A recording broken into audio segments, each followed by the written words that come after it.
Bismillahirrahmanirrahim. Assalamualaikum warahmatullahi wabarakatuh. Alhamdulillah kita bisa berjumpa lagi. Semoga kita semua senantiasa dalam keadaan sehat walafiat, selalu dalam lindungan Allah Subhanahu wa taala. Amin. Bagi sahabat semua yang belum subscribe, silahkan subscribe channel ini supaya sahabat semua tidak ketinggalan apabila kita upload video baru. Dan jangan lupa untuk selalu melihat kolom deskripsi karena di sana ada info menarik yang mungkin akan berguna bagi sahabat semuanya. Seperti yang kita ketahui, Yesus adalah orang yang paling penting di agama Kristen. Sedangkan Nabi Isa, beliau adalah merupakan orang yang juga orang penting di agama Islam. Kira-kira apa perbedaannya antara Yesus di agama Kristen dan Nabi Isa di agama Islam? Apakah keduanya sama ataukah berbeda? Sebenarnya sahabat semua, ada beberapa perbedaan yang perlu kita ketahui. Ada 5 perbedaan antara Yesus dan Nabi Isa alaihi salam. Sebelum kita mulai pembahasannya, kami ingatkan video ini tujuannya lita'arafu, untuk saling mengenal, saling mengerti, bukan untuk saling mencaci maki atau saling meremehkan. Baik sahabat semua, coba kita bayangkan kalau ada seorang gadis yang belum menikah, kemudian dia pergi ke luar kota, mungkin dia kerja atau mungkin dia kuliah. Terus setelah beberapa bulan dia kembali ke keluarganya sambil membawa bayi. Jadi kembali tidak sendirian, melainkan membawa seorang bayi. Ketika dia ditanya keluarganya, siapa bayi itu? Ternyata itu adalah anaknya sendiri. Kira-kira bagaimana keluarganya? Kemungkinan besar keluarganya akan menuduh dia melakukan hal yang tercela, melakukan perzinaan. Di dalam perspektif Islam, ini pernah terjadi dengan ibunya Nabi Isa alaihi salam, atau kalau di agama Kristen yaitu Yesus.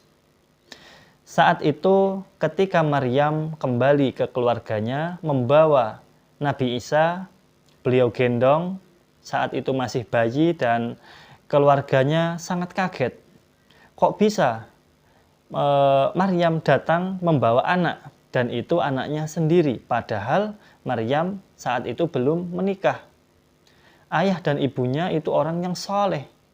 Kok bisa Maryam seperti itu?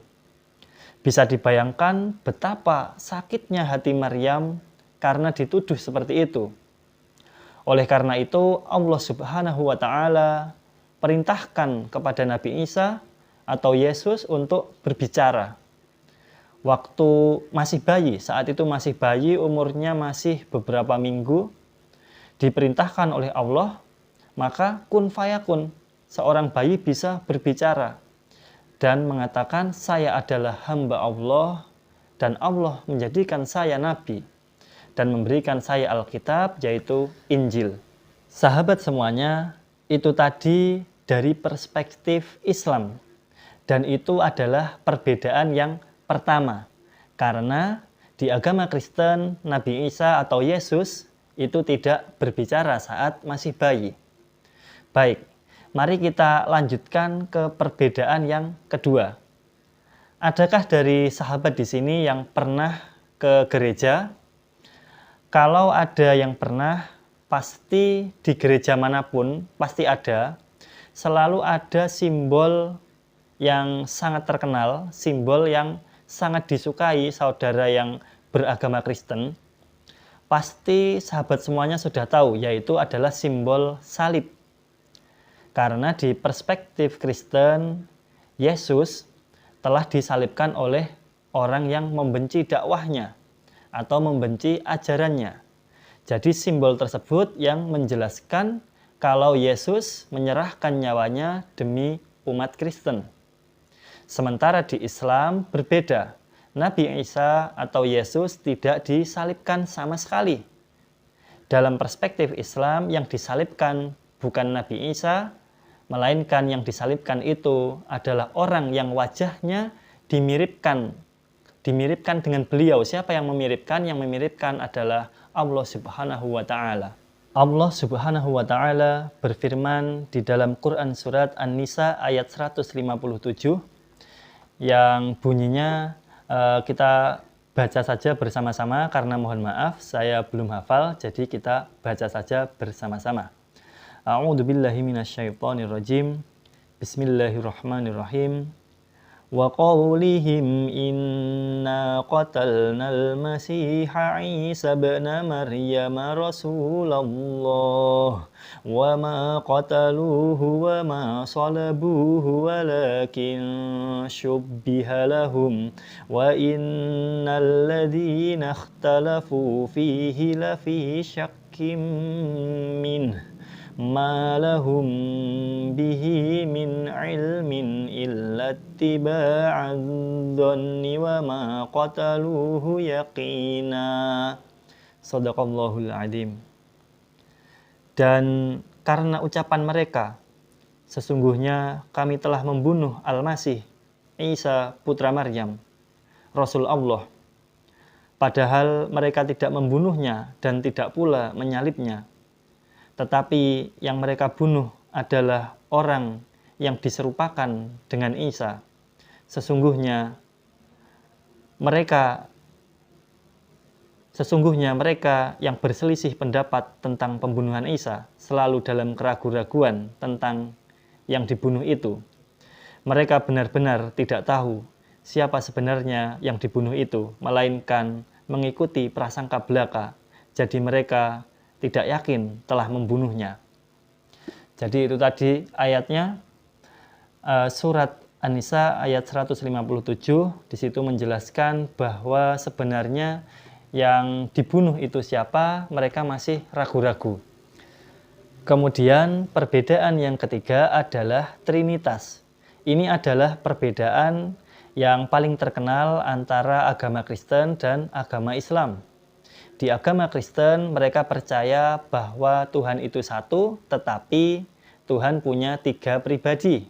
Yang pertama adalah Tuhan Ayah, yang kedua adalah Tuhan Anak, yaitu Yesus, kalau di agama Islam Nabi Isa, dan yang ketiga itu adalah Ruh Kudus, kalau di agama Islam biasa dikenal dengan malaikat Jibril. Artinya Yesus di agama Kristen secara langsung maupun tidak langsung adalah Tuhan yang disembah. Sementara dalam perspektif Islam tentang itu sangat berbeda. Sebab Islam adalah agama tauhid. Tuhan itu hanya satu, yaitu Allah. Tuhan juga tidak mempunyai anak. Maka di Islam Yesus atau Nabi Isa adalah manusia biasa, manusia yang juga makan dan juga minum, seperti pada umumnya, yang senang dan juga yang sedih, bekerja juga dan sebagainya. Tetapi Nabi Isa tingkatannya tentu lebih tinggi dibandingkan kita semua, karena beliau adalah Nabi dan juga seorang Rasul. Beliau adalah orang yang telah dipilih oleh Allah Subhanahu wa Ta'ala untuk menyampaikan risalah, menyampaikan ajaran Allah kepada kita semua.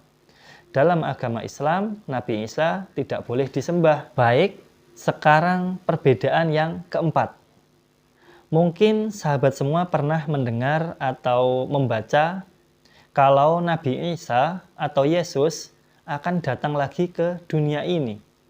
Ia akan datang lagi itu sesuai dengan kepercayaan orang Kristen dan juga kepercayaan umat Muslim. Tetapi ternyata alasan dari kedatangannya berbeda. Di agama Kristen, Yesus akan datang dari surga dan semua orang yang mati akan dihidupkan kembali. Alasannya karena dunia akan segera berakhir dan kiamat. Dan akan ada penghakiman terakhir. Tetapi di agama Islam, alasan dari kedatangan Nabi Isa itu berbeda. Nabi Isa akan datang lagi ke dunia ini untuk membunuh Dajjal. dan menyatakan bahwa Islam adalah agama Allah, agama yang benar. Bahkan Nabi Isa akan diimami oleh imam muslimin di zaman itu. Kita lanjutkan poin yang terakhir, perbedaan yang kelima, tentang keistimewaan Nabi Isa alaihissalam. Di agama Kristen maupun di agama Islam, Nabi Isa mempunyai keistimewaan. Nabi Isa mempunyai kelebihan. Nabi Isa bisa melakukan hal-hal yang biasanya manusia itu tidak bisa melakukannya. Contohnya, Nabi Isa bisa membuat tanah liat berbentuk menyerupai burung, lalu burung itu bisa hidup. Nabi Isa juga bisa menyembuhkan orang yang sakit, menyembuhkan orang yang buta. Bahkan dikatakan Nabi Isa bisa menghidupkan orang yang telah mati.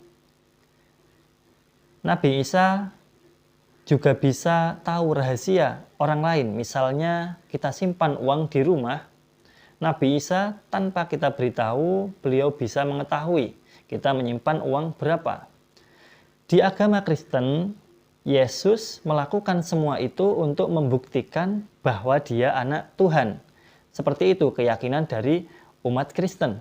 Sementara di agama Islam itu adalah mukjizat yang diberikan kepada seorang nabi untuk membuktikan kepada kaumnya bahwa dia adalah utusan Tuhan, bukan Tuhan itu sendiri. Perlu diketahui juga, semua nabi dan semua rasul di agama Islam itu punya mukjizatnya masing-masing. Jadi bukan hanya Nabi Isa atau Yesus saja. Baik sahabat semuanya, itu tadi beberapa perbedaan antara Yesus dengan Nabi Isa alaihissalam dalam agama Kristen dan dalam agama Islam.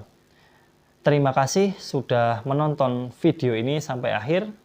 Dan bagi umat muslim maupun non-muslim, kami ingatkan sekali lagi seperti di awal video tadi, video ini tujuannya adalah lita'arofu, supaya saling mengenal dan saling mengerti, bukan saling meremehkan, bukan saling merendahkan, ataupun saling mencaci maki.